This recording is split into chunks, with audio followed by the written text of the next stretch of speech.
Hey guys, this is Tall Girl Diaries. If you're new here, my name is Jasmine, and on this channel I post videos for tall women. This video is part of a series called Becoming a Model.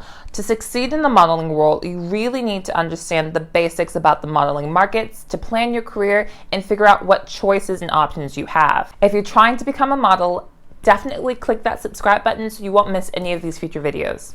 The big question is, do you look like a model? I'm going to cover one of the most important criteria when it comes to modeling: height.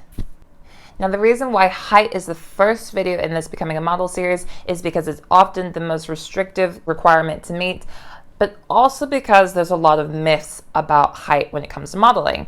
A reason you may be getting rejected if you've already started applying to modeling agencies is you may be applying to the wrong one. Certain fields like runway have more strict height and dimension requirements versus print and TV, which is just more reliant on how well you look on camera. Now, high fashion modeling is not the only type of modeling. There are so many different types of modeling, some that you'll be surprised even exist, and then some you'll be like, oh, I didn't think about that as modeling. An example of this is like hand models or feet models. That's parts modeling. Now, it would be foolish to say that height isn't often a requirement with modeling, because it is. I mean, height is what has empowered me, for example, to model all over the world. I am 6'1". I am certainly on the taller side when it comes to models, and sometimes I'm even too tall. Yes, I said it, too tall. Modeling can be very restrictive, so some things I'm not more suited for. For example, I wouldn't make a really good fitness model because they want people who are more toned, athletic. So if you're on the shorter side and you're watching this video, I really urge you to keep watching, because you may find one of these types of modeling may be more suitable for you based on what your height is. But in general, female fashion models must be between 5'9" to 6 feet tall. Now, there are exceptions within 1 inch or maybe 2 of this standard, but anything beyond that is extremely unlikely to be considered. For male models, the minimum height requirement is 5'11" to 6'2".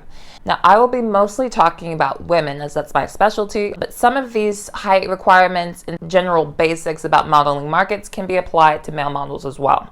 If you're liking the video so far, please don't forget to hit that like button. It'll help me continue doing this series for you guys. Next up is fashion catalog models. Slightly less restrictive than fashion modeling in terms of requirements, catalog modeling still has quite rigid industry standards and is quite difficult to get into. For females, the heights of 5'8" to 6'1", versus male models will be between 5'10" to 6'2". Modeling for me has come a bit easier than it would be for others because of my height, but that does not close the door for people who are less tall. Runway models. These models walk the catwalk or runway. They are essentially live models. Runway is my specialty, and I like to say I am basically just a moving mannequin. So these models must be tall and slender. So for females, that's 5'9" and up, and then for males, that is 5'11". Commercial modeling. Most agency models work in this category. Commercial models work many different jobs, including print advertisements, catalogs, campaigns, television shows, magazines, trade shows, and much, much more. There are no height or size requirements when it comes to commercial modeling. Next up, fitness models. So obviously, these models must be in shape, toned, healthy, and have good muscle tone. There are no height or size requirements for this category, but you must be in shape. Glamour models. So glamour modeling focuses much, much more on the model's appeal, beauty, and body than it does anything else. So there are no height or size requirements, but obviously you'd have to be a very attractive individual for glamour modeling. Promotional modeling. So a promotional model, also known as a promo model, is a model that represents a brand, product, or service. This category of modeling does not have a height or weight requirement, but sometimes this will have an age requirement, as you must be old enough to sometimes represent the brands that want to hire you. Parts models. So these models typically model their parts, such as their hands, their legs, their feet, their stomach, etc. So there are modeling agencies that represent parts models. And the best way to get started in this modeling category is by finding an agent rather than working freelance. Okay, so shout out to our short people. Next up, we have petite models. So these models are typically on the shorter size, so 5'4" and under. While they will not be able to find work as a fashion model, there is still plenty of work for petite models in categories such as print, commercial, glamour, or promotional modeling. Petite models can also be sought after for their small hands and feet for print work as well. Now, the way that height and size correlate when it comes to modeling, there is this basic rule. The taller you are, the slightly bigger measurements you can have. Not crazy, but because you are obviously a larger human being. And then vice versa, the shorter you are, the slightly skinnier you should be.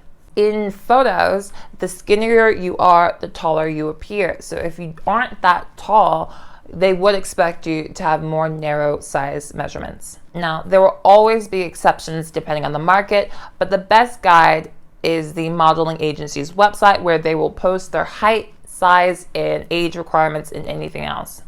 No one legitimate in the industry in this day and age is going to tell you to starve yourself, but with height, the clothes, the length of a model, the proportion of a model is what a designer is looking for, what a casting director is looking for. Now, when you're talking about a fashion show, there are a line of people. There are other people all walking in a line, and it's not just you. So although there are exceptions, if you can be anywhere from 5'9" to 6 feet tall, that's a big variation, but you're still tall and you're still taller than the average person. Modeling is not the average. You're supposed to look like a fantasy of what people imagine beauty to be. That is what sells. That is what modeling is. It's essentially marketing, advertising, sales. All right, so that is it for our first video in the Becoming a Model series. In this series, you can look forward to things such as beauty requirements, the actual size requirements, how to walk, how to pose, photography, things like networking and representation, modeling portfolios and comp cards. So if you've enjoyed this video, please hit that subscribe button so you won't miss out. Hit that like button and turn on your notifications so that you can become a model just like me. All right, thanks guys. I hope you enjoyed watching. Tall Girl Diaries signing out.